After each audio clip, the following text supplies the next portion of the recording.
nice when there's interaction. Yes, for sure. Make faces at you. It is the top of the hour, so we will get started and welcome everybody to Global Skills Day. Our session's all about architecting a culture of learning, transformation, and innovation. And I am joined here today by an amazing group, and I can't wait for you all to learn more from them, just like I have so far. I am going to put everybody's LinkedIn profile in the chat so that everybody can connect and learn more about our panelists. We're not going to go in great detail here, but I will start off by introducing them.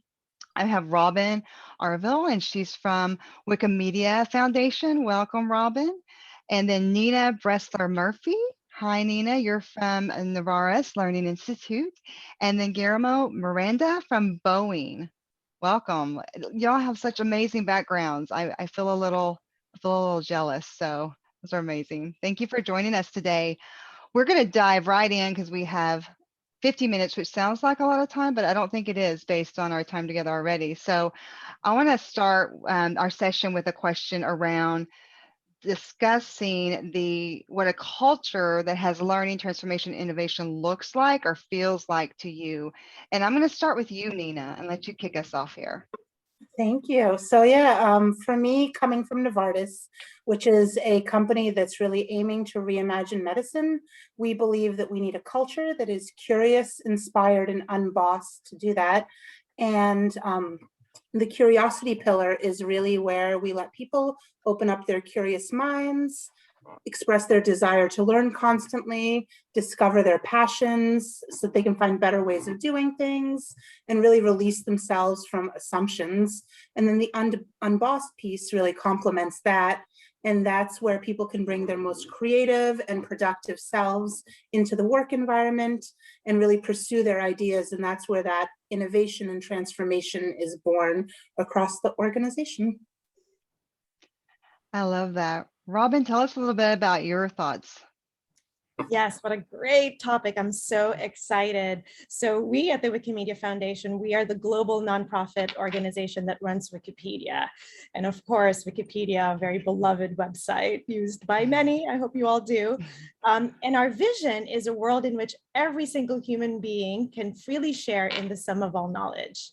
And knowledge changes, right? So we live in a volatile, uncertain, complex, and ambiguous world. So we're operating with no navigation GPS system. And then the pandemic has presented us with an environment where we have to operate in just a highly disruptive and dynamic way. And I love what Nina said just about openness and curiosity. And we're doing the same, just building our learning agility, courageous experimentation. And for me, it's really about letting go and detaching from solutions that we've built. Go back to what are we trying to solve? How are our offerings and people programs addressing it? How do we really build creativity, innovation that is embedded throughout the organization? Does it address the efficacy of our work and delivering the vision that we want to cultivate for all? So really, really exciting to be talking about this. Thank you. You said let go and detach. Sometimes that can be so difficult, so difficult. Guillermo, what do you want to share with us? Well, for us in Boeing, it means being very user-centric.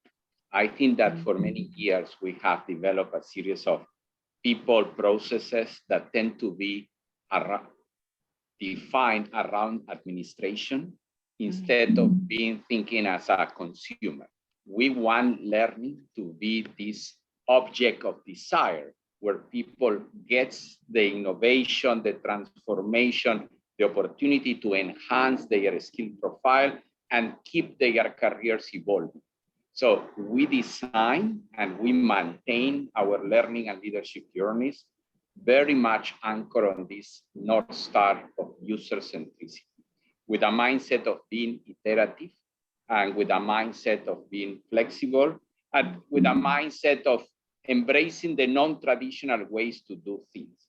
And that's not necessarily the easy way to do it, because we prefer to go with the easy checklist. Okay, I put the content, I put that, done, bye. No, this is about how this is working and how I need to tune up. And that means that you have to build in a way that is based in a modular approach, so you can adjust. There is not this monolithical idea of how you present your offerings. And that comes directly from stealing a page from digital marketing and consumer platform. So user centricity is at the core of how we are reinventing learning and leadership development here in Boeing and in the ecosystem of our partners, our clients, and our group of collaborators. Thank you. And I'm going to put you on the spot again, because you mentioned when we came together, you mentioned how this type of culture is not only a business expectation, but it's very, very urgent in today's marketplace. Can you expand on that a little bit and share with us your thinking around that? Absolutely. I think that there is something that is very clear, and I think that the Prime Minister of Canada said this here today.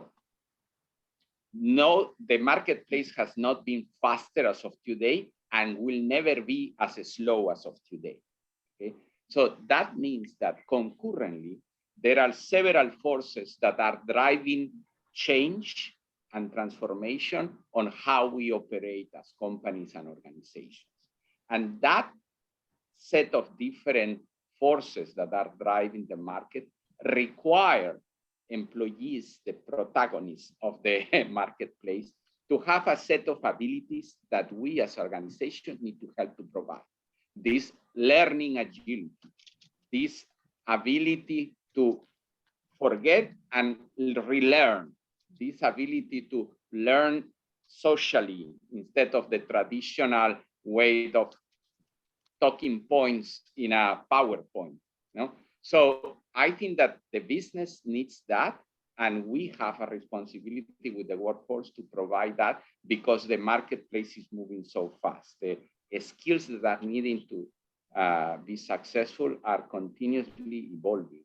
And there is one more factor, that is demographics, very candidly. I think that by any medical study, any baby that is being born in a developing world country today will live more than 100 years in average. So imagine how boring can be to be a lawyer for 50 years. I am a lawyer. I already changed twice my profession somehow. So the demographics also are driving continuous reinvention. Thank you. Nina, I know you have some results, I think, that tie directly to this. Yeah, we do. But maybe first, just to give it some more context, when we really think about the business context for a medicines company like Novartis, we're looking at a world where you have a shortage of 18 million healthcare workers by 2030. So it's not just a question of needing to bring innovation and transformation into your internal learning mindset, but also bring it out to the systems that you interact with, and solve for, a lack of equity in healthcare, a lack of equity in access to education. And actually just today, we released a pledge that was co-signed by Novartis and Coursera and a number of historically Black colleges and universities to really put a number of scholarships and centers of excellence for clinical trials in historically Black colleges and universities in the US to really drive this equity in healthcare. And I'll pop the link in the chat when I'm done. But I think that kind of mindset of bringing learning out into the wider world to solve systemic problems is really key. In terms of internal impact, by building up this culture of being inspired, curious, and unbossed, we have been able to also not just tell a story of why it benefits the organization in terms of skill building and capability building internally, but also in terms of how we actually show up from a shareholder lens. So for example, 2 years ago, when we started on our journey to go big on learning, our Dow Jones Sustainability Index ranking was 79 out of 100 in human capital.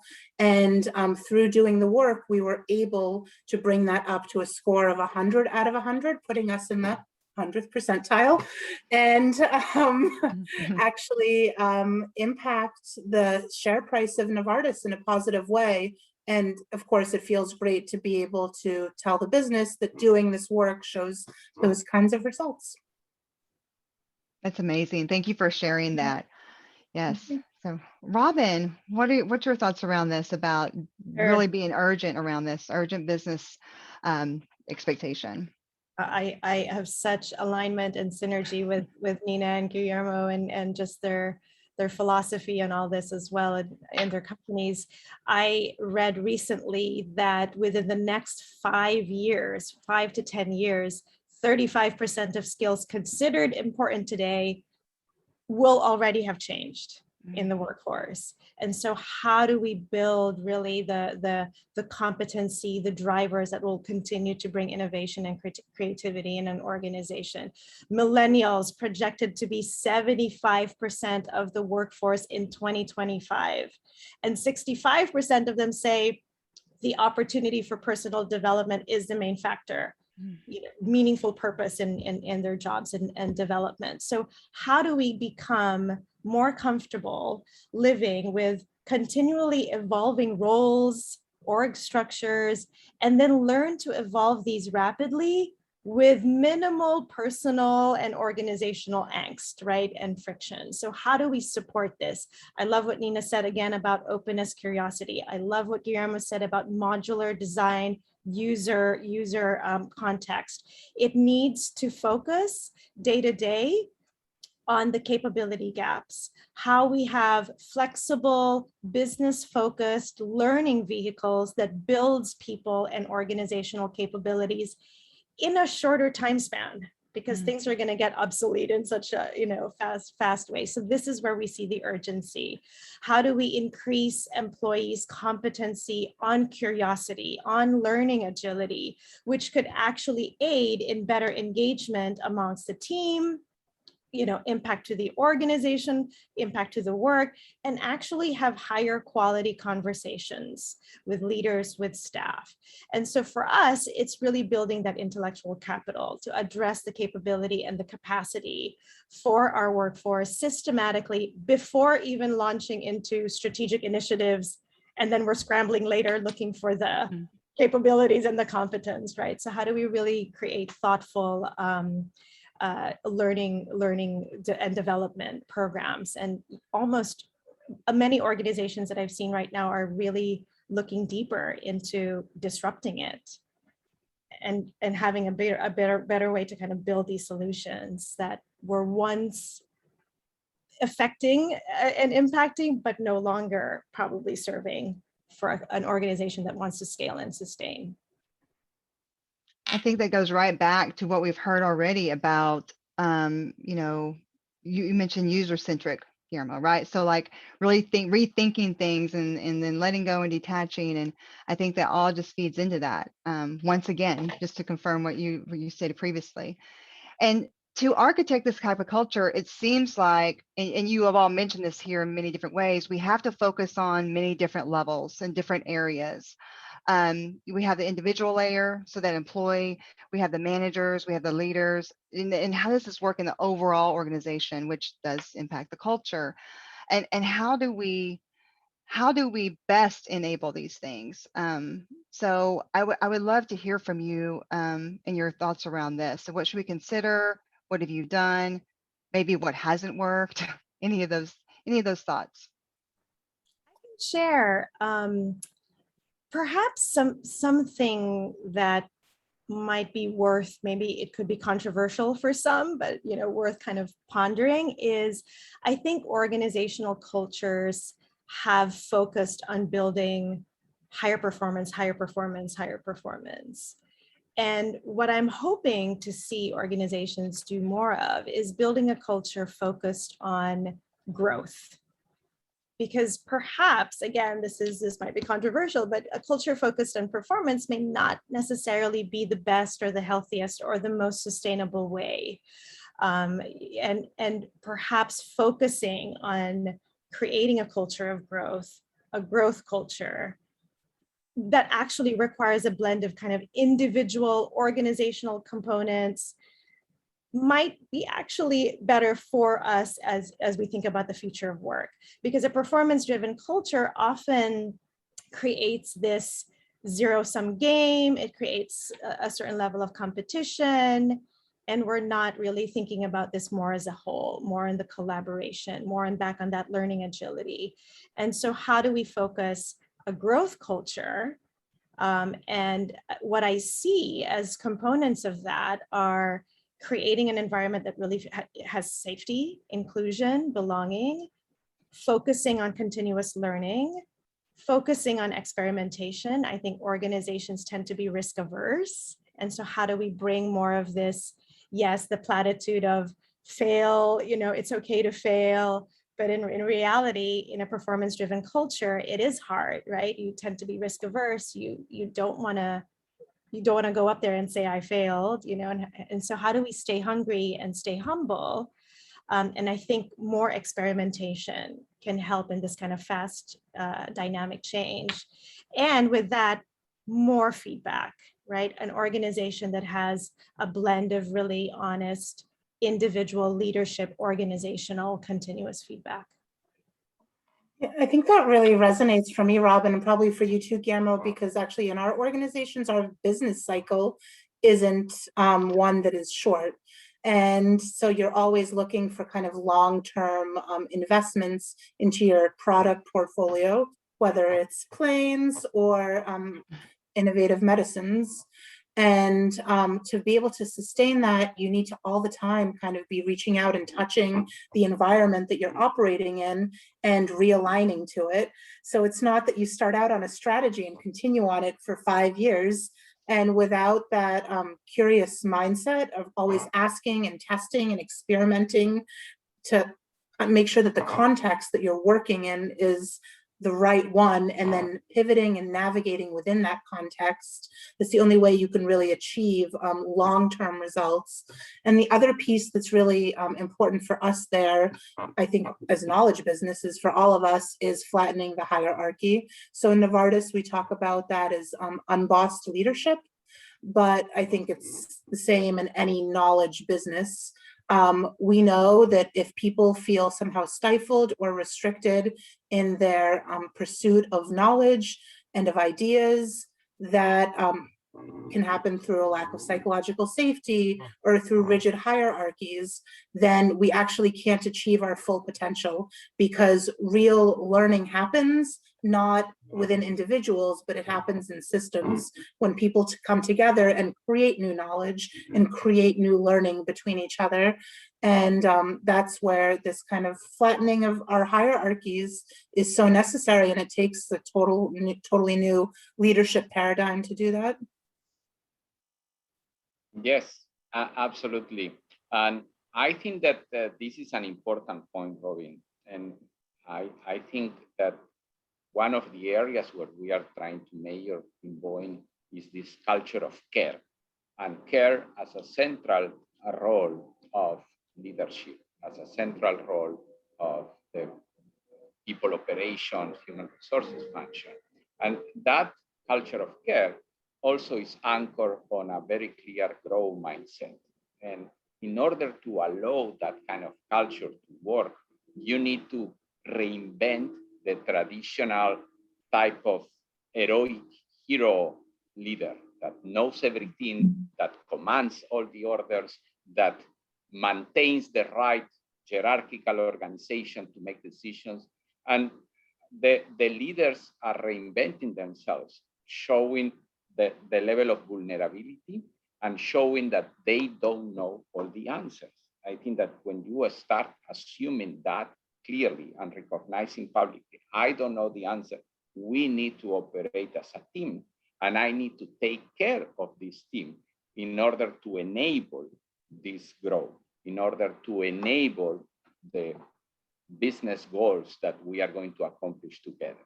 And of course, in any for-profit company, you need to have a clear bottom line. So performance will continue to be a measurement, but it's not the driver of the action. And I think that's a very important differentiation, because when you have something as a measurement, you measure performance, you measure engagement. you measure consumer satisfaction. There are other measurements, but the driver of the culture and the leadership decisions is more around this culture of care, growth mindset, authentic leadership that can create a much more welcoming place to work. And we don't do this because we are philanthropists or something. We do this for business reasons, because the talent war is out there already and will just exacerbate. The attract the right talent will be something that all companies will try to do. And if you have that kind of culture, that will be a very clear differentiation in the marketplace. You cannot substitute that with money or with other things, because people, and probably the ongoing pandemic just have exacerbated that, have started to reflect different of what do you want in life and how you are going to accomplish. So again, very much on point, but also very much driven because there is a business and there is a competition for talent. So you need to show these differentiators at the core of who you are as a company. You bring a lot of good points forward. And I'm sitting here thinking, as we have our audience listening and anybody who listens to the recording later, they may be sitting inside of an org that is not focused on this, that doesn't see it as a business imperative, or their leader is not acting this way. What do you recommend that they do? Is there, obviously we're only in control of ourselves, right? At the end of the day, we can only control ourselves. So if I'm sitting there and not sure where to get started or how I can start showing up differently or what I can do differently, what do you recommend? Well, you can talk to me let first. me start with, you start. Go ahead, start, Guillermo. Yeah, let me start just with being authentic. I Mm. think that it's important that everybody feels authentic of what they are doing. If you are not being authentic and you are not reflecting your whole self on the way that you collaborate in an organization, then you are not going to be able to transmit a different way to do things. And being authentic also allows you to have this higher level of conversation when somebody push back and say, no, these are the reasons why we try to do it this way. And of course, there are always practical matters, and also there are limits on the organization. The industries are different, the competition is different, the marketplaces, the demand for talent can be different. So you have to be authentic, but you have to be conscious of your context and conscious of what you want to accomplish. Maybe this is not the perfect match for you at what you want, but it's a very good plateau to get to the next one. So you need to show a little of resilience in order to get to the next step. But I think that this starts with being authentic to yourself and to the people around. I think that the biggest change on my own personal journey as a leader, and also the one that I see leaders making, it aligns definitely to the authenticity piece, but it's also about just changing the way that you build relationships and the way that you listen. Because in complex systems, as you start to lead, you're in a much more complex system. You need to integrate so many more views and to really listen to what's happening in the system around you. And that means that you can't listen to win. So you can't listen to get your point across, and you can't listen to fix. You have to leave that solutioning mindset to the side. You really have to listen to learn, because you should all the time be trying to pick up what's happening in your team, in other teams, in the external system that's impacting your work, and bringing that in into the work itself. And for me, that's really good leadership, is being able to bring that listening to learn habit and practicing it every day. And that means being mindful of how you show up and how you make people feel. If you don't create psychological safety in the environments that you're in, then you're not going to be able to listen to people, because they're not going to speak up. And if you bring in a lot of solutions and ideas, then the ideas of others just won't be presented to you. So practice listening to learn. I love that.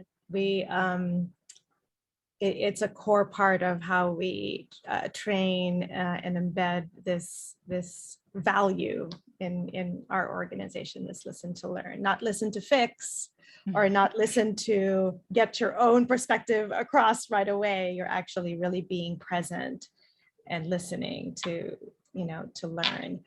And I love the discussion on authentic leadership. It really has to start with that level of authenticity and vulnerability, which leaders sometimes feel that they have to have all the answers, that they have to, even if you don't know, say it, right? We're here to shape the path.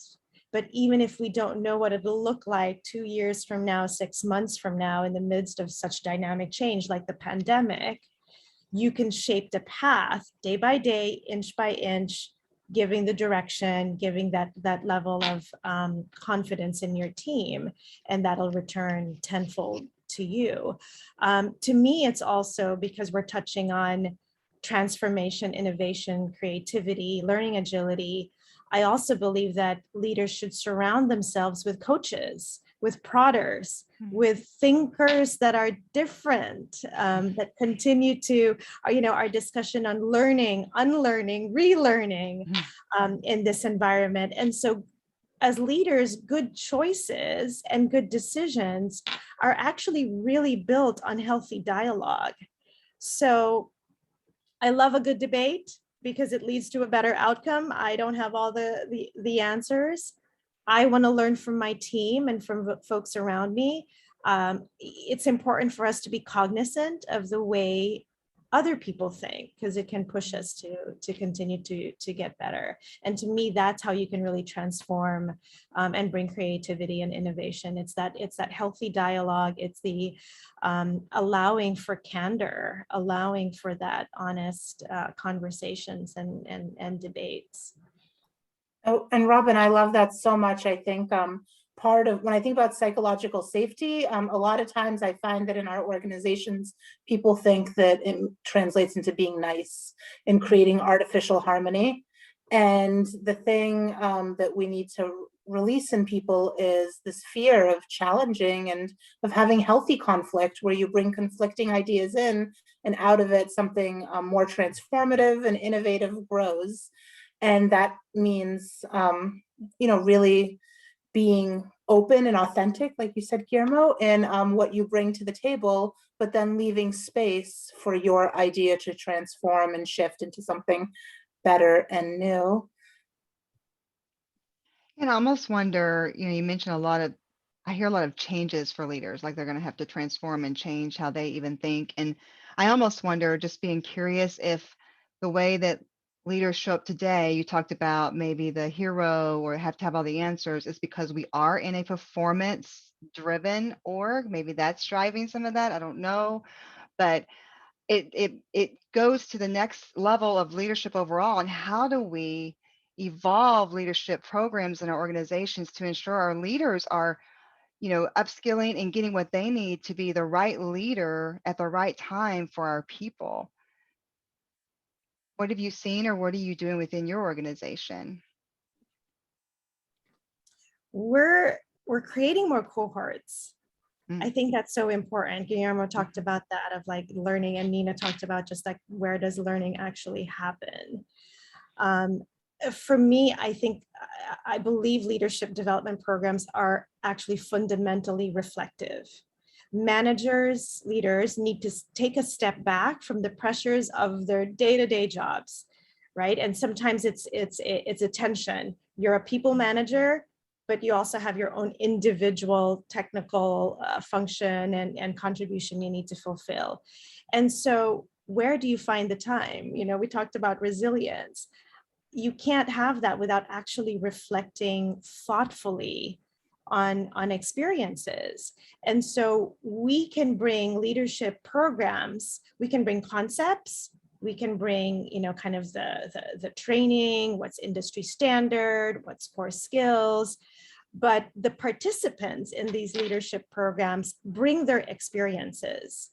And when you create cohorts, when you create that, back to that user centricity, that's where learning actually happens, is when the concepts, when the experiences that leaders bring into these programs, when the cohorts actually get together and learn from each other, unbossing, right? So like that to me is where I feel leadership programs should actually start kind of moving to.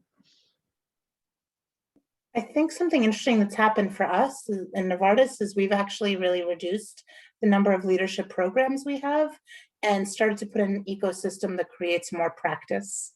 So that practice of being curious about yourself, we use a tool called Immunity to Change, developed by Robert Keegan and Lisa Leahy, that kind of takes you through the different mindsets that you have as an adult that you grow through in different contexts, moving from being, very socialized and dependent on how others see you to more self-authoring to self-transforming.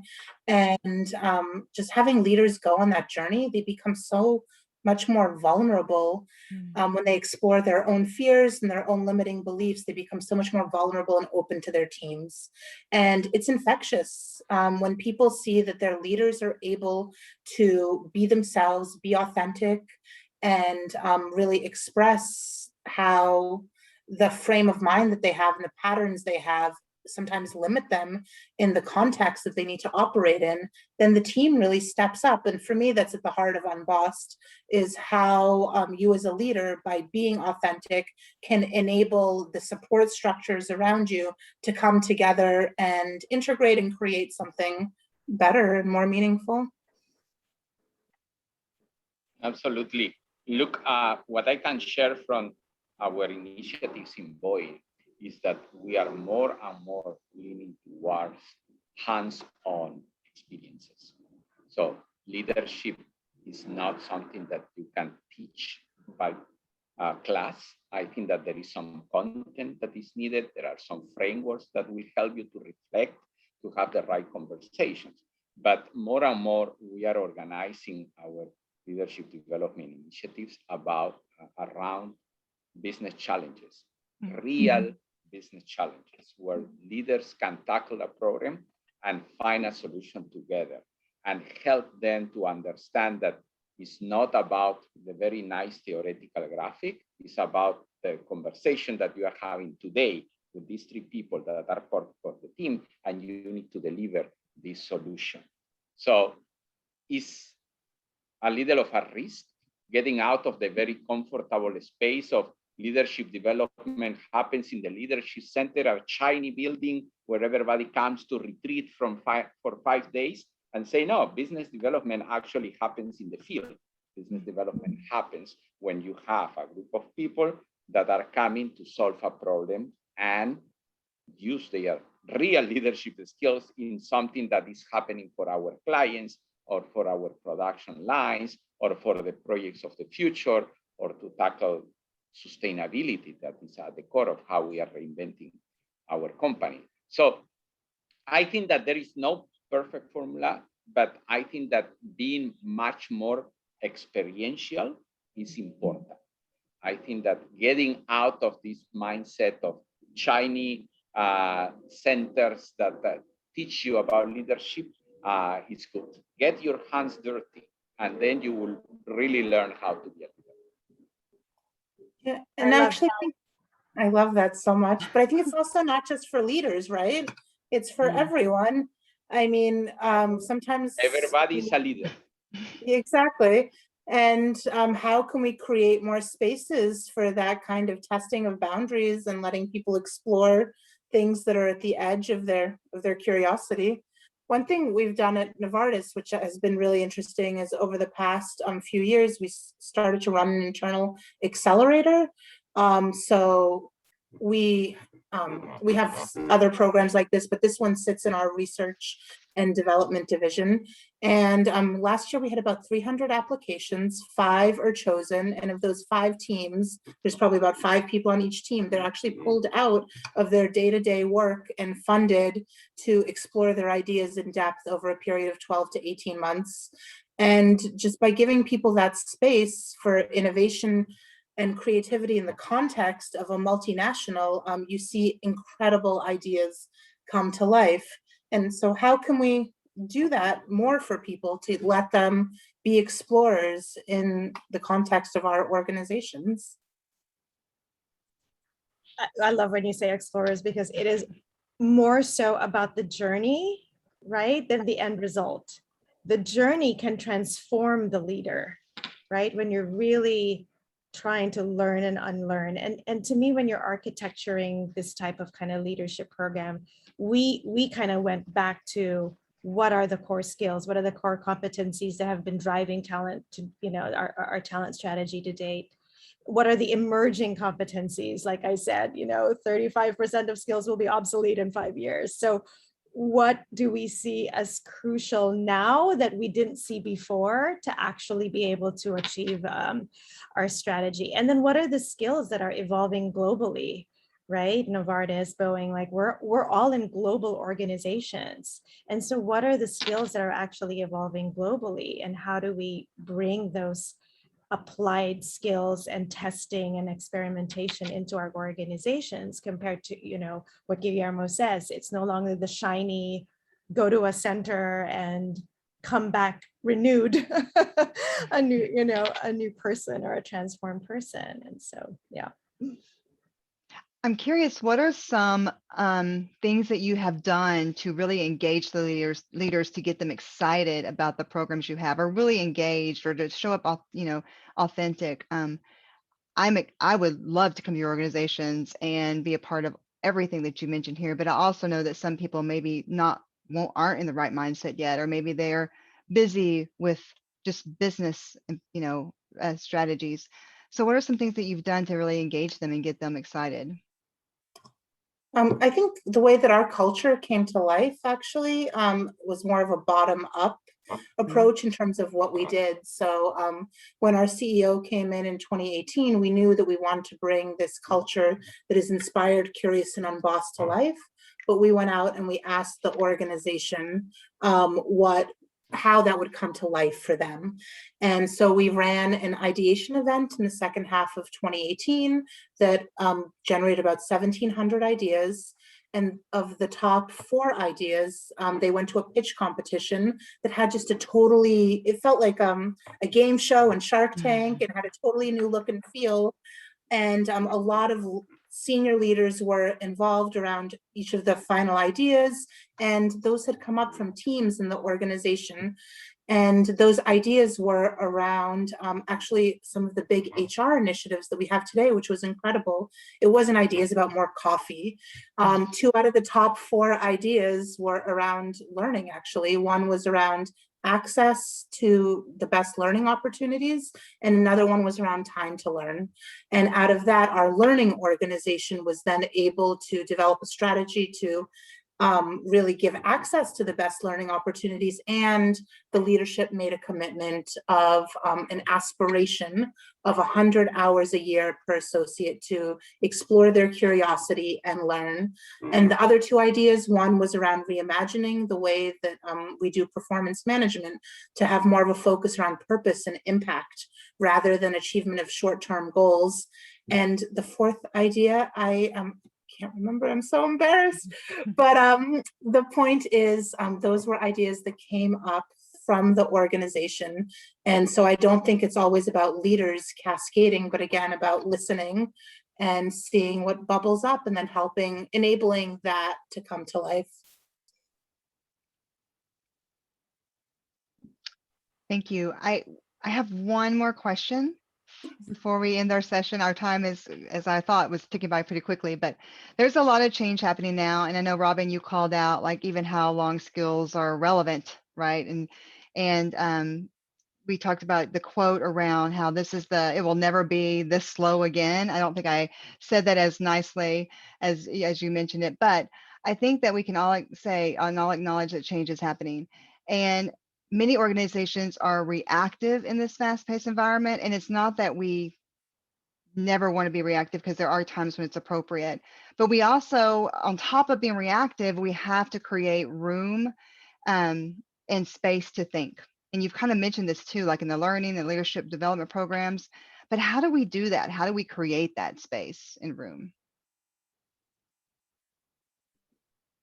So let me share something that we are trying to do basically around grassroots, and is working, has been working for some time. And this is communities of practice, communities that share knowledge, communities that are self-organized.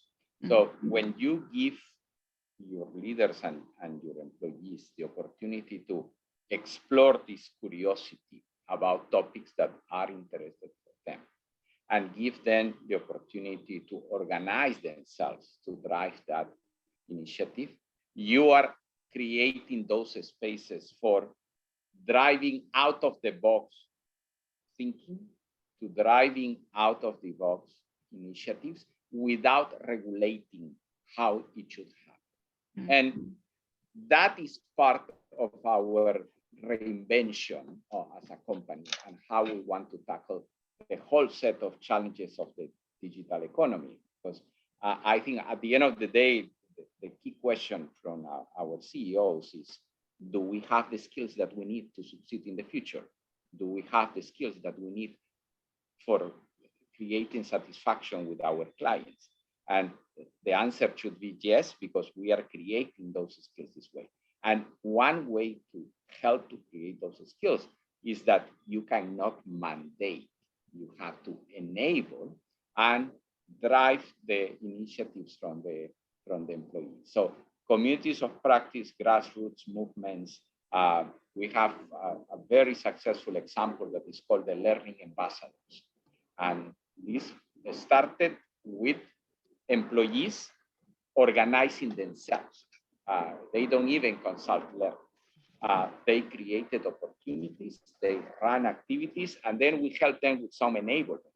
But now we have thousands around the world driving activities in communities of practice around the topics that they are interested about. So I think that this grassroots idea with some enablement works well.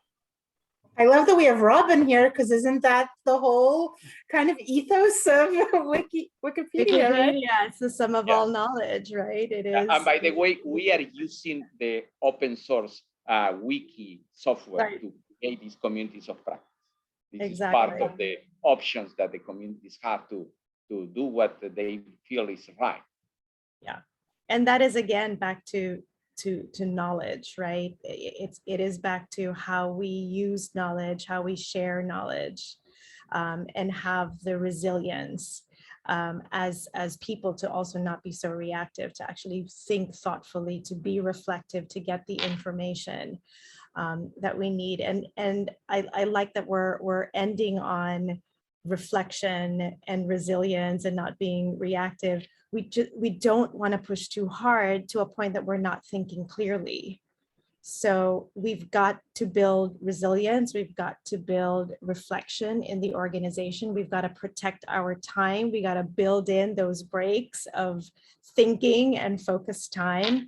My organization, we've experimented with silent Fridays, no meetings, real focused time. We've given the whole global organization a full week off. So you're not coming back to numerous emails. It's a sign of recognition. It's a sign of understanding that we are more than a year into the pandemic and people have really shown up. And so if you give the whole organization a break, then you don't feel guilty. And so we really want to build in more reflection through that, but it doesn't work without grassroots, without movement, without community, without people longing for it and really asking for it. Self-care is big. We are whole selves. We are not parts of ourselves.